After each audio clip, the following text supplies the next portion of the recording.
నువ్వంటే ఆ పిల్లకి ఇష్టమేరా ప్రసాద్. ఇష్టమేరా, కానీ ప్రేమించేంత ఇష్టమా అని.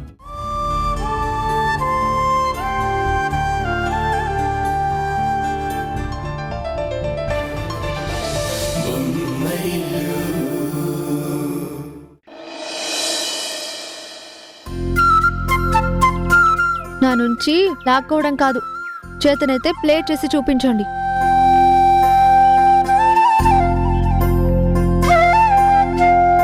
ప్లే చేయండి, ట్రై చేయండి.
బ్యూటిఫుల్.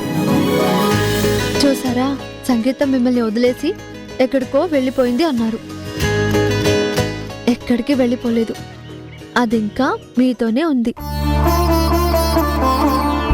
మీలోనే ఉంది. మీరు ప్రయత్నించడం మొదలు పెడితే మళ్ళీ మిమ్మల్ని వెతుక్కుంటూ వస్తుంది. నేను మిమ్మల్ని, మీలోని సంగీతాన్ని నమ్ముతున్నాను. మీరు నన్ను నమ్మండి.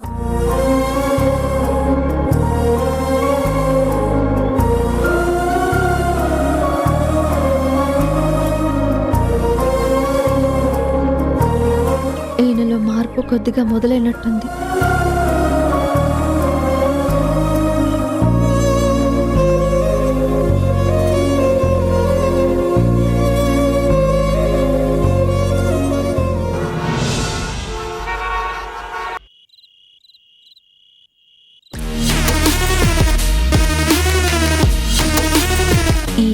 అందరూ మనశ్శాంతిగా ఉంటే నాకు ముళ్ళ మీద కూర్చున్నట్టు ఉంటుంది. అందరి మనశ్శాంతిని చెడగొట్టే పని ఏదో ఒకటి చేయాలి.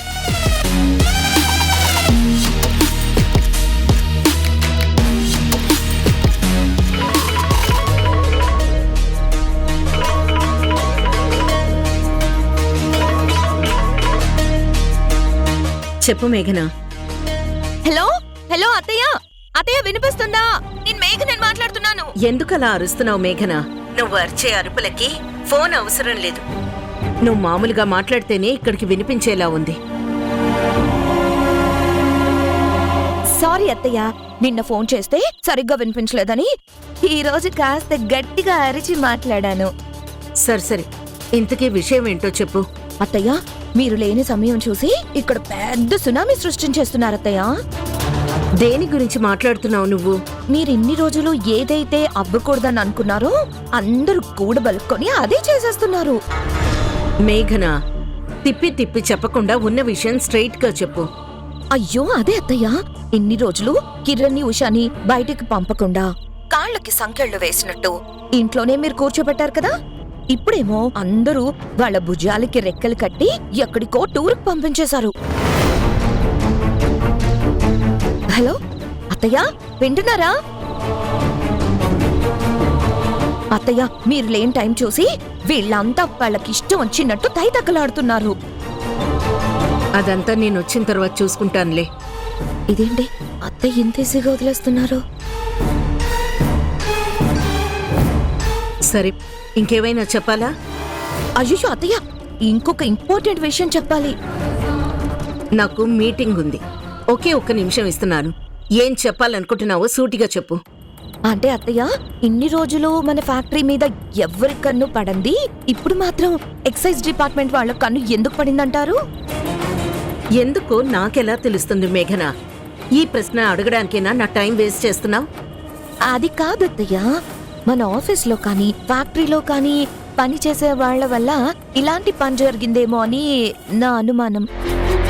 మన దగ్గర పనిచేసే వాళ్ళందరూ ఎప్పటినుంచో నమ్మకంగా పనిచేస్తున్న వాళ్లే. అన్నం తిన్న ఇంటికే ఎసరు పెట్టేవాళ్లు కాదు. నేను మాట్లాడుతున్నది ఎప్పటినుంచో పనిచేస్తున్న వాళ్ళ గురించి కాదు, రీసెంట్ గా జాయిన్ అయిన వాళ్ళు కూడా ఉండొచ్చు కదా. అలాంటి వాళ్ళు ఎవరున్నారు? ఉషా వాళ్ళ అన్నయ్య రవి ఉన్నాడు కదా అత్తయ్య.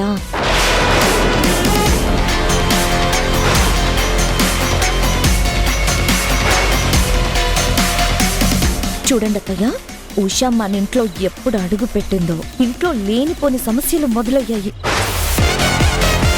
అలాగే రవి మన ఆఫీస్లో అడుగు పెట్టాడు, అక్కడ కూడా కొత్త కొత్త సమస్యలు స్టార్ట్ అయ్యాయి. అత్తయ్య, ఇక్కడే మీకు అనుమానం రావాలి. వాళ్ళిద్దరి వల్ల మన కుటుంబానికి మన ఫ్యాక్టరీకి ఏదైనా ప్రమాదం ఉందా అని. అలా ఏమీ అయ్యుండదేమోలే. అంత ఈజీగా తీసేసుకుంటారంట అత్తయ్య. అత్తయ్య, ఈ లోయర్ మిడిల్ క్లాస్ ఫ్యామిలీస్ ఉన్నాయే, డబ్బు కోసం పడి చచ్చిపోతారు, ఏం చేయమన్నా చేసేస్తారు. వాళ్ళు డబ్బు కోసం ఆఫీస్ రహస్యాలేంటి, దేశ రహస్యాలు అమ్మేమన్నా అమ్మేస్తారు. అత్తయ్య, అలాంటి వాళ్ళని అంత త్వరగా నమ్మకూడదు. మీరే ఒకసారి ఆలోచించండి. ఉషా వచ్చిన తర్వాత కిరణ్ ఎంత మారిపోయాడు. అమ్మా అమ్మా అని మీ కొంగే పట్టుకొని తిరిగేవాడు, ఇప్పుడు ఉషా కొంగు పట్టుకొని తిరుగుతున్నాడు. అంటే ఉషా ఒక్కొక్కరిని మార్చేస్తుందని దాని అర్థం. వాళ్ళ అన్నయ్య రాగానే మన కంపెనీలో ఇంత పెద్ద సమస్య వచ్చింది. అంటే మన కంపెనీకి రవి ఏదో ఎసరు పెడుతున్నాడని మీకు అర్థమవ్వట్లేదా? ఉషా ఏమో కిరణ్ని లొంగ తీసుకుని కోడలిగా ఈ ఇంట్లోకి అడుగు పెట్టేసింది. ఆ రవి ఏమో మామగారిని లొంగ తీసుకుని మన ఆఫీస్లో ఎంప్లాయీగా అడుగు పెట్టాడు. అత్తయ్య, ఈ అన్నా చెల్లెళ్ళిద్దరూ ఏదైనా ప్లాన్ చేసి మన కుటుంబం మొత్తాన్ని నేలమట్టం చేస్తారేమో అని నాకు అనుమానంగా ఉంది.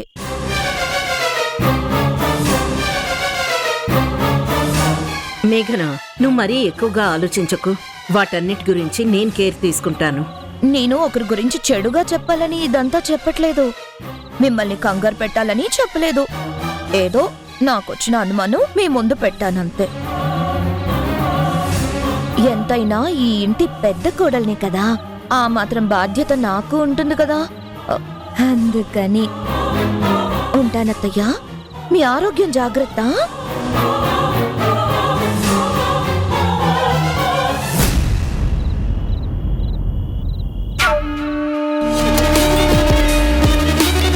అగ్గి పుల్ల అంటించేశాను, ఇక అడవి తగలబడిపోవడమే ఉంది. అది తగలడిపోతుంటే చూసి బాగా ఆనందపడచ్చు. రవి మన ఆఫీస్లో అడుగు పెట్టాడు, అక్కడ కూడా కొత్త కొత్త సమస్యలు స్టార్ట్ అయ్యాయి. వాళ్ళిద్దరి వల్ల మన కుటుంబానికి, మన ఫ్యాక్టరీకి ఏదైనా ప్రమాదం ఉందా అని.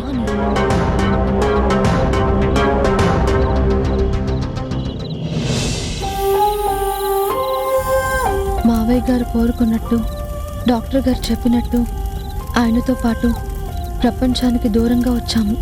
నేను ఆయన్ని మార్చగలుగుతానన్న నమ్మకంతో అందరూ ఆయన్ని బాధ్యతతో నాకు అప్పగించి నాతో పంపించారు. కానీ అందరి అంచనాలను నేను అందుకోగలనా? ఆయన్ని తిరిగి మామూలు మనిషిగా చేసుకోగలుగుతానా? అసలు ఆయన దేనికి భయపడుతున్నారు? ఎందుకోసం భయపడుతున్నారు?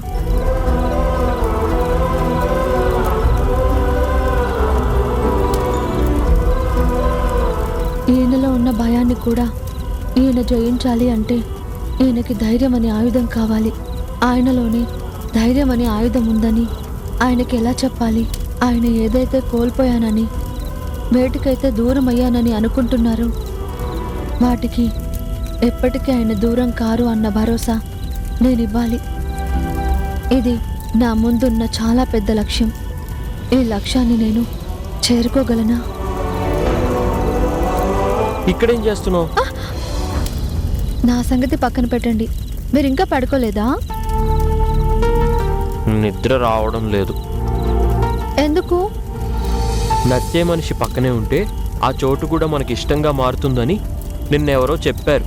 కానీ ఆ మాట చెప్పిన వాళ్ళే నా పక్కన లేకుండా ఇదిగో ఇలా తన పనిలో తనుంది. ఒకప్పుడు ఇది నా లోకం మాత్రమే, ఇప్పుడు మన లోకం. ఓ, అయితే ఇప్పుడు ఈ లోకంలో నేను కూడా ఉన్నానా? మీరు కూడా కాదు, మీరే ఉన్నారు. అవునా? ఆ లోకంలో నేను ఎలా ఉన్నానో ఒకసారి చూసుకోవచ్చా? నో, అలా చూడకూడదు. ఎందుకు? కొన్ని భావాలు మనసులోనూ ఇలా డైరీలో రాసుకునే అందమైన అక్షరాల్లోనూ ఉండాలి. ఏమో, ఏదేదో మాట్లాడుతున్నావు. ఇంతకీ అయిపోయిందా?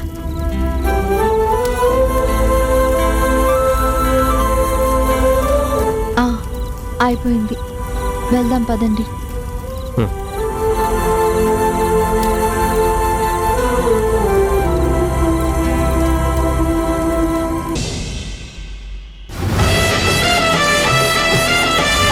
అత్తయ్య గారికి అనుమానం వచ్చేలా విషయం చెప్పాను.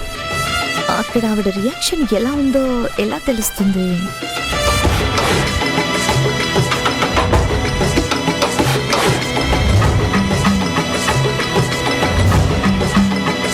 ఏం చేస్తున్నావు మేఘనా? ఏం చేస్తే మాత్రం మీకేం సంబంధం? భార్య కాల్ చేస్తే ఫోన్ లిఫ్ట్ చేయాలని కూడా మీకు తెలీదా?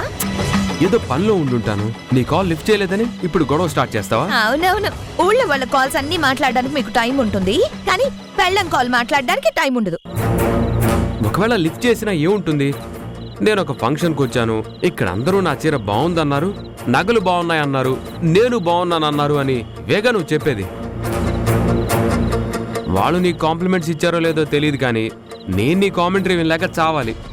అంటే ఎవరు ఏ కాంప్లిమెంట్స్ ఇవ్వకుండానే నేను మీ చెవిలో జోరీగలాగా ఊదుతున్నాను అనుకుంటున్నారా? వాళ్ళు కాంప్లిమెంట్స్ ఇవ్వకపోయినా నువ్వు అడిగి మరీ ఇప్పించుకునే రకానివి, ఇచ్చే ఉంటారులే. ఈ మధ్య నేనంటే మీకు చాలా చులకనైపోయింది, అందుకే ఇలాంటి చెత్త జోకులన్నీ వేస్తున్నారు. చూడు మేఘనా, ఎంత మొగుండైతే మాత్రం చెప్పిన విషయాలే చెప్పి నా చెవుల్లో నుంచి రక్తం వచ్చేలాగా చేయకుండా కాస్త మంచి విషయాలు, కొత్త విషయాలు ఏమైనా ఉంటే చెప్పొచ్చు కదా, అప్పుడు నేను కూడా ఇంట్రెస్ట్గా వింటాను. సరే అయితే కూర్చోండి. ఇంట్రెస్టింగ్ గా ఉండే కొత్త విషయాలే మాట్లాడతాను, కనీసం వాటికైనా సమాధానాలు చెప్పండి. సరే, లెట్స్ స్టార్ట్.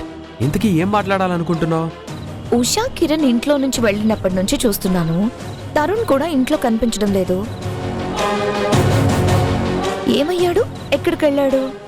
మేఘనా, కొత్త విషయాలు మాట్లాడతానని చెప్పి మళ్ళీ చెత్త విషయాలు మాట్లాడతావేంటి? అయ్యో, అదేంటి సంజయ్, మీ తమ్ముడు కనిపించడం లేదేంటని అడిగితే అంత కసురుకుంటున్నావు? చూడు మేఘనా, తరుణ్ది పోలీసు ఉద్యోగం, వాడు ఎప్పుడు ఇంట్లో ఉంటాడో ఎప్పుడు బయటికి వెళ్తాడో నాకే తెలీదు. ఇప్పుడు కొత్తగా నువ్వు ఈ ప్రశ్న అడుగుతూ ఉంటే నేనేమని సమాధానం చెప్పాలి? మీకు పెళ్ళం అంటే బాధ్యత లేదు అనుకున్నాను, కనీసం తమ్ముళ్ళ మీద కూడా బాధ్యత లేదన్నమాట. నా బాధ్యత గురించి ప్రపంచం మొత్తానికి తెలుస్తుంది, నా పెళ్ళానికి మాత్రం తెలీదు. ఏంటో నా కర్మ. అదంతా పక్కన పెట్టండి. ఇంటికి కిరణ్ ఉషా ఎప్పుడు తిరిగి వస్తున్నారు? ఇప్పుడు వాళ్ళు అర్జెంటుగా తిరిగి వచ్చేసి ఇక్కడ ఏమైనా ఆనపకాయల పంట ఏమైనా పండించాలా? వెటకరవద్దు సంజయ్, నాకు పొట్టకూరతో పన్ను పీకినట్టుంటుంది. నా వెటకారానికి నీకు అంత పెయినుంటే ఎప్పుడో మార్పు వచ్చేది. నీలో చేంజ్ రాదు, చేదస్తం తగ్గదు. నేనేమైనా అడిగితే మీకు చాదస్తంలాగే ఉంటుంది. రేపు అత్తయ్య గారు వచ్చిన తర్వాత నేను అడిగిన ప్రశ్నలే అడుగుతారు. ఏం సమాధానం చెప్తారు? అమ్మ వచ్చిన తర్వాత ఆ ప్రశ్నలు అడిగేటప్పుడు నిన్ను కూడా పిలుస్తానులే.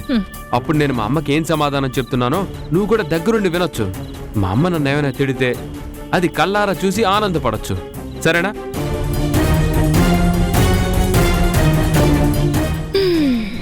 నా నుంచి తప్పించుకోగలరు కానీ రేపు అత్తయ్య గారి నుంచి తప్పించుకోగలరా?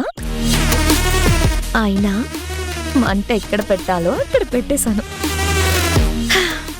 ఇంకా హాయిగా ఉండొచ్చు.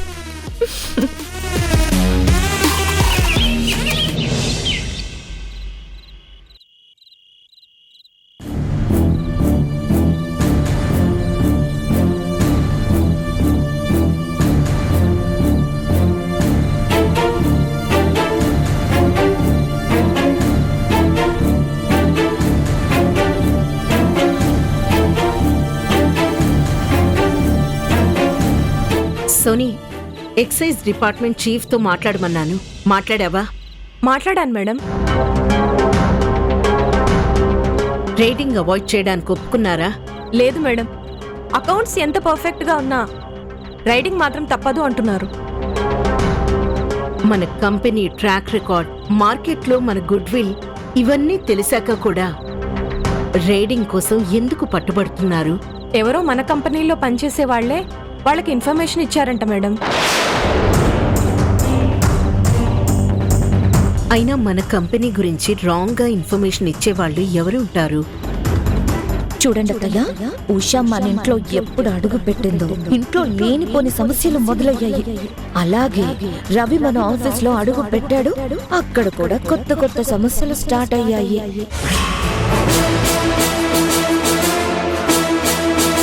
వాళ్ళ అన్నయ్య రాగానే మన కంపెనీలో ఇంత పెద్ద సమస్య వచ్చింది. అంటే మన కంపెనీకి రవి ఏదో ఎసరు పెడుతున్నాడని మీకు అర్థం అవ్వట్లేదా?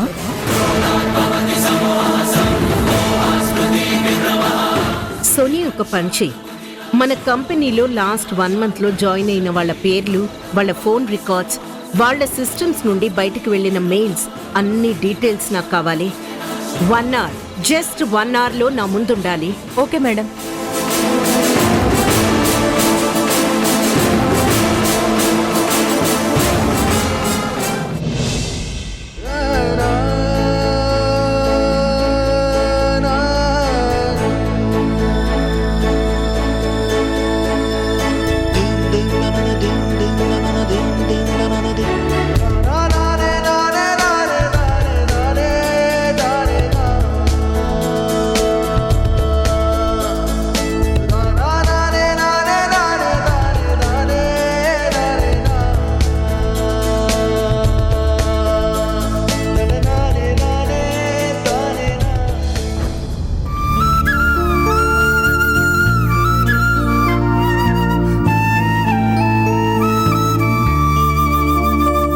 ఏవండి, ఒకసారి కళ్ళు మూసుకోండి.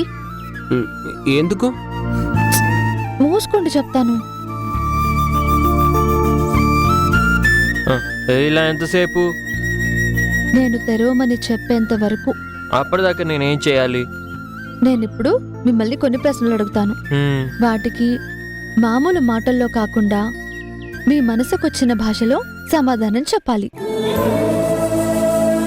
నా మనసుకొచ్చిన భాష అంటే సంగీతం.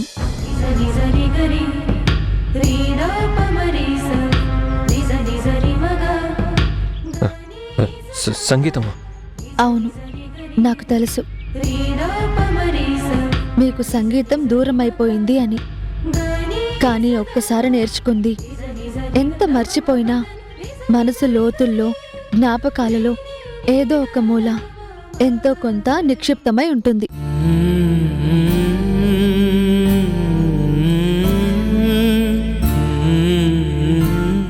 కొంచెం ప్రయత్నిస్తే అది బయటకొస్తుంది. అది మీ వల్ల అవుతుంది. మీరు చేయాల్సిందల్లా ప్రయత్నించడమే. ప్రయత్నిస్తారా?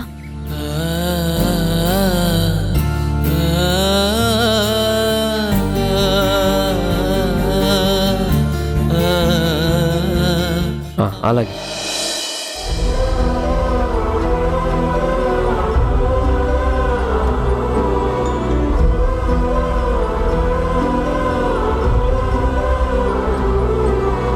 ఇప్పుడు ఎలా వినిపిస్తుంది?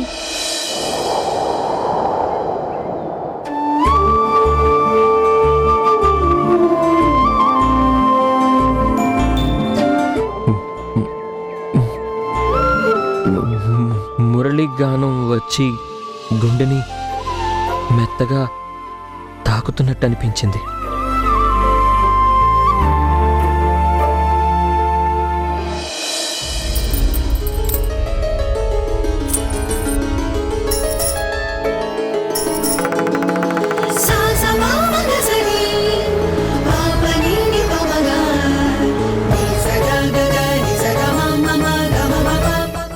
ఇప్పుడేం వినిపిస్తుంది?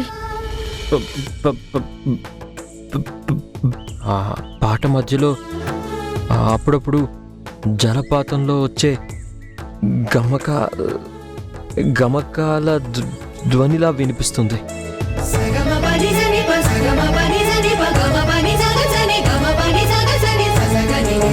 కిరణ్ని మామూలు మనిషిని చేయడం కోసం పాపం ఉష చాలా కష్టపడుతుంది. భర్త కోసం ఇప్పుడు సైకియాట్రిస్ట్ అవతారం ఎత్తిందన్నమాట.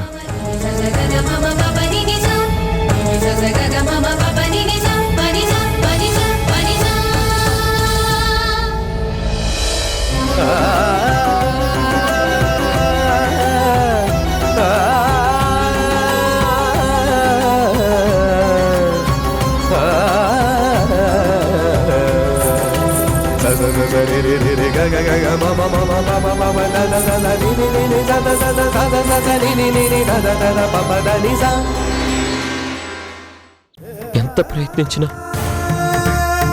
నేను కోల్పోయిన సంగీతాన్ని తిరిగి పొందలేకపోతున్నాను. ఆ సంగీతాన్ని తిరిగి పొందడానికి, మీరు మళ్ళీ మామూలు మనిషిగా మారడానికి మనం ఇక్కడికొచ్చాం. వీళ్ళందరి ఆశలు నిలబెట్టాల్సిన బాధ్యత మీ మీద ఉంది.